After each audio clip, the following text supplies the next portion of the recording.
একই রাস্তা সারাতেই তিনবার টেন্ডার, তিনবারই একই ঠিকাদার সংস্থা পেয়েছে কাজের দায়িত্ব, তিনবারই টাকা ছেড়ে দিয়েছে পঞ্চায়েত সমিতি ও গ্রাম পঞ্চায়েত, কিন্তু রাস্তার চেহারা এতটুকু বদলায়নি।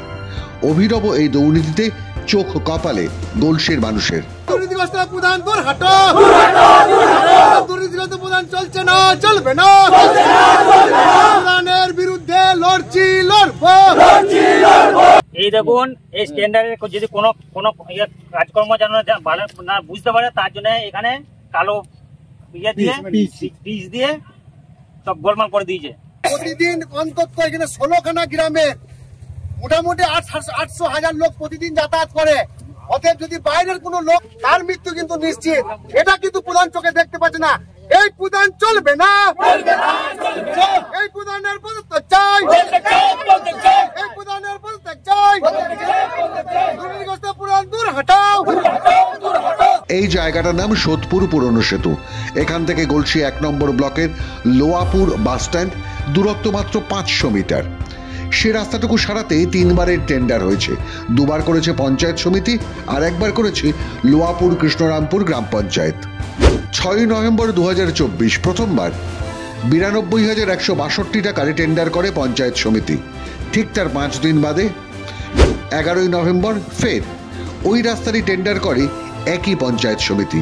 এবার 206 টাকা খরচ বাড়িয়ে দেখানো হয় 92,348 টাকা। এবং মজার ব্যাপার হলো, পঞ্চায়েত সমিতির দ্বিতীয় টেন্ডারের ঠিক 58 দিন পর লোয়াপুর কৃষ্ণরামপুর গ্রাম পঞ্চায়েত ওই একই 500 মিটার রাস্তা সারানোর জন্য টেন্ডার করে 8ই জানুয়ারি। তবে এবার রাস্তা সারানোর খরচ বেশ কিছুটা কমে যায়, 92,348 টাকা থেকে নেমে আসে 51,829 টাকায়। সবচেয়ে বিচিত্র ব্যাপার হলো যে 500 মিটার রাস্তা সারাতে পঞ্চায়েত সমিতি মনে করে 92,000 টাকা বরাদ্দ হওয়া উচিত, সে একই পরিমাণ রাস্তা সারাতে গ্রাম পঞ্চায়েত কি করে মনে করে 52,000ই কাজ করা সম্ভব? তাহলে প্রশ্ন হলো, কোন হিসেবটা ঠিক? প্রধানকে জানিয়েছি, কোনো স্টেপ নেয়নি, না কোনো ধরাপাত্র দেয়নি। সেটা দেয়নি, এবার কেন কি করে জানবো? আমরা বলেছি, আমাদের কর্তব্য করেছি। ওই সব আমরা ভিডিওতে 2বার বলে এলাম, অফিসে যেয়ে বলেছি, কোনো কথা কাজ হয়নি।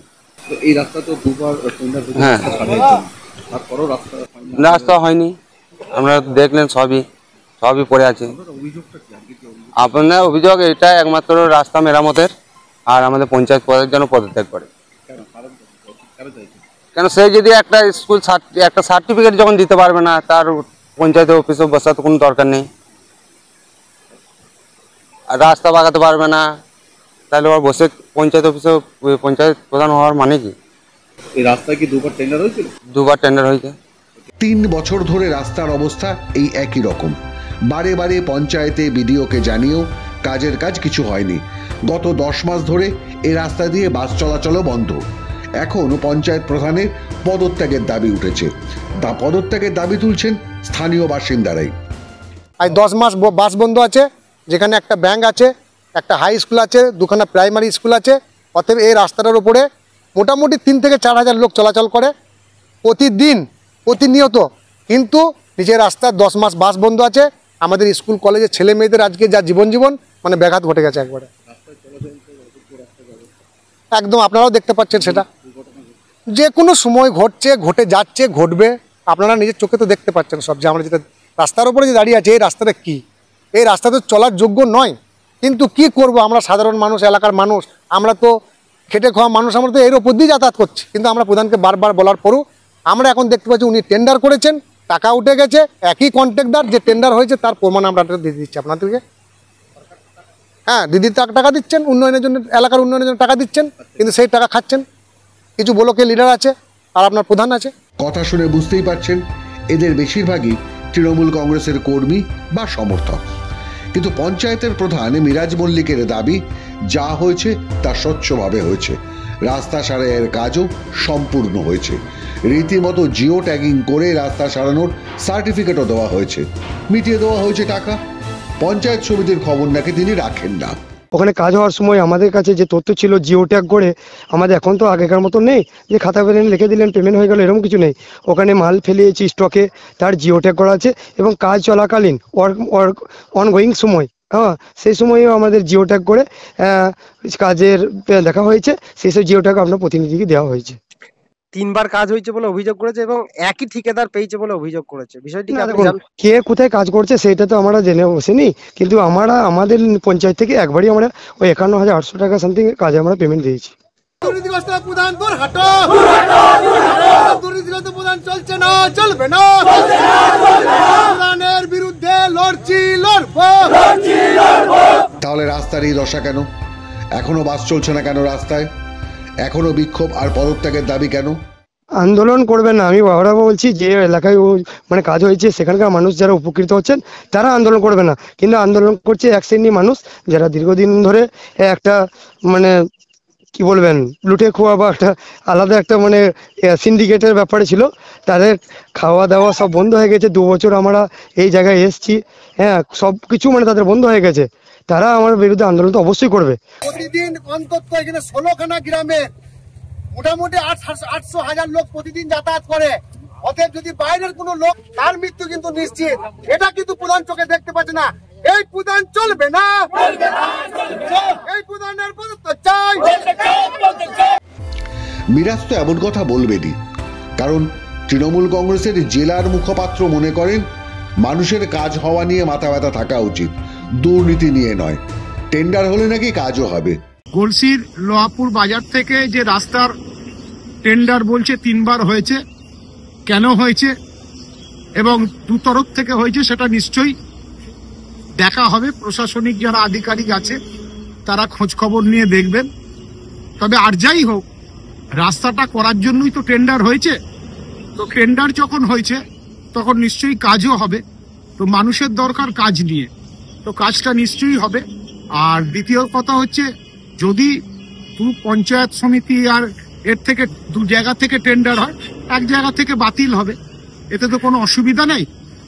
যেখান থেকে কাজ হওয়ার দরকার সেখান থেকেই কাজ হবে। আর যদি কোনো অনিয়ম হয়ে থাকে সেটা প্রশাসনিক আধিকারিক যারা আছে তারা নিশ্চয়ই খতিয়ে দেখে ব্যবস্থা নেবে। আরে মশাই, কাজটাই তো হয়নি, আর 3-3টে টেন্ডারের টাকাও গেছে উবে, ঠিক একই ঠিকাদারের পকেটে। এখানেও যদি কোনো দুর্নীতি খুঁজে না পান তাহলে তো বলার কিছুই থাকে না। এও নাকি সেফ কাজের ভুল, অনিয়ম। জেলা সভাধিপতি তিনিও তৃণমূলের, তিনি ব্যস্ত মানুষ, সব এত খবর টবর রাখেন না কোথায় গলসিতে কি হচ্ছে। আমি খবর নিয়ে দেখি, আমি গলসির ভিডিওর সঙ্গে যোগাযোগ করে আমি খবর নিচ্ছি কি হচ্ছে, আমার জানা নেই বিষয়। বিজেপির অভিযোগ শুধু গলসিতে কেন, গোটা রাজ্যেই এভাবে সরকারি প্রকল্পের টাকা লুট হচ্ছে, পকেট ভরছে স্থানীয় ব্লকের নেতা আর পঞ্চায়েত প্রধানদের। 3টে টেন্ডারই পেয়েছে একজন ঠিকাদার সংস্থা, একটি নির্দিষ্ট ঠিকাদার সংস্থা। তার সঙ্গে নিশ্চয়ই এই নেতৃত্বের কিছু একটা গোপন সম্পর্ক আছে, নাহলে একই সংস্থা 3টে টেন্ডার পেল আর কোনো কাজই হলো না। গ্রামবাসীরা বলছেন মাত্র 4 গাড়ি বোল্ডার আর 4 গাড়ি মরাম পড়েছে, আর বাকি কাজ কি হলো, কোথায়, কবে হবে? সাধারণ মানুষ জানতে চায়, আমরা বিজেপির পক্ষ থেকে জানতে চাই। এই ধরনের দুর্নীতি বন্ধ হোক, সাধারণ মানুষের সাথে কাজ হোক, জনগণের ট্যাক্সের টাকা জনগণের উন্নয়নের সাথে ব্যবহার হোক, এটা আমরা বিজেপির পক্ষ থেকে বারবার দাবি করছি। এক্ষেত্রে যিনি প্রকৃত অভিযুক্ত তার বিরুদ্ধে যেন প্রশাসন থেকে ব্যবস্থা নেয়, সেই দাবি আমরা রাখছি। দাবি তো রাখছেন বিরোধী নেতা থেকে বিরোধী দল, কিন্তু দুর্নীতির বিরুদ্ধে পদক্ষেপ করবে তো জেলা প্রশাসন, ডিএম, এসপি, স্থানীয় থানা, পুলিশ, তারা কোথায়? এই প্রশ্ন বারবার উঠছে। 2,36,339 টাকা টাকার অঙ্কে এমন খুব বড় অঙ্ক নয়, কিন্তু সেটাও তো গলসির মানুষের ট্যাক্সের টাকা, রাজ্যের মানুষের পরিশ্রমের রোজগার।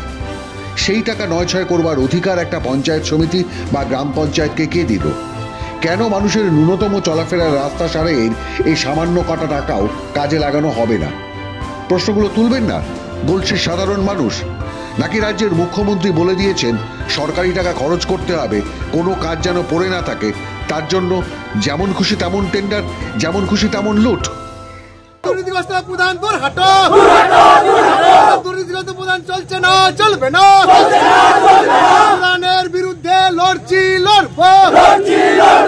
এই দেখুন এই স্ট্যান্ডার্ডের যদি কোনো কোনো কাজকর্ম যেন ভালো না বুঝতে পারে তার জন্য এখানে কালো দিয়ে পিচ দিয়ে সব গোলমাল করে দিয়েছে। প্রতিদিন অন্তত এখানে 16খানা গ্রামে মোটামুটি 800,000 লোক প্রতিদিন যাতায়াত করে। অতএব যদি বাইরের কোনো লোক, তার মৃত্যু কিন্তু নিশ্চিত। এটা কিন্তু প্রধান চোখে দেখতে পাচ্ছে না। এই প্রধান চলবে না, এই প্রধানের পদত্যাগ চাই, এই প্রধানের পদত্যাগ চাই, দুর্নীতিগ্রস্ত প্রধান দূর হটাও। মাধ্যম ব্যুরো রিপোর্ট।